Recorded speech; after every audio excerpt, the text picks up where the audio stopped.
സയ്യിദ് ഹാമിദ് ആറ്റക്കോയ തങ്ങൾ നേതൃത്വം നൽകുന്ന നൂറെ ഹബീബ് ചാരിറ്റബിൾ ട്രസ്റ്റിന് കീഴിൽ ജാതിമത ഭേദമന്യേ അഗതികളായ 20ഓളം യുവതികൾക്ക് മേലെ കൊടക്കാട് സെന്ററിൽ മംഗല്യ സൗഭാഗ്യമൊരുക്കി. ചടങ്ങിൽ നിരവധി പ്രമുഖ നേതാക്കൾ പങ്കെടുത്തു.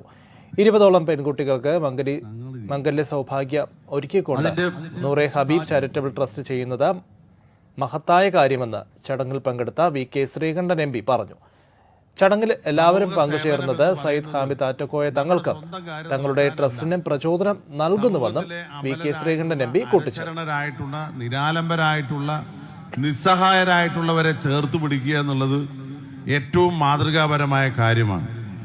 തങ്ങൾ എപ്പോഴും പറയുന്നത് പോലെ തങ്ങൾ ഒറ്റയ്ക്കല്ല, തങ്ങളുടെ മക്കളാണ്, തങ്ങളുടെ ജനങ്ങളാണ് തങ്ങളുടെ ശക്തി എന്ന് അക്ഷരാർത്ഥത്തിൽ തെളിയിക്കുന്ന തരത്തിൽ 10,000-കണക്കിന് പേര് ഇവിടെ സംഗമിക്കുന്നു, ഈ പ്രാർത്ഥനയിൽ പങ്കുചേരുന്നു എന്നുള്ളത് തങ്ങൾക്കും തങ്ങളുടെ ട്രസ്റ്റിനും ഭാവിയിലേക്ക് പ്രവർത്തിക്കാനുള്ള ഒരു പ്രചോദനമാണ്. ഈ പ്രാർത്ഥനയാണ് ഇനിയുള്ള നാളുകളിൽ മുന്നോട്ട് പോകേണ്ടത്. തീർച്ചയായിട്ടും നിങ്ങളുടെ എല്ലാവരുടെയും പ്രാർത്ഥന ഈ 20 കുട്ടികൾക്കുണ്ടാകണം.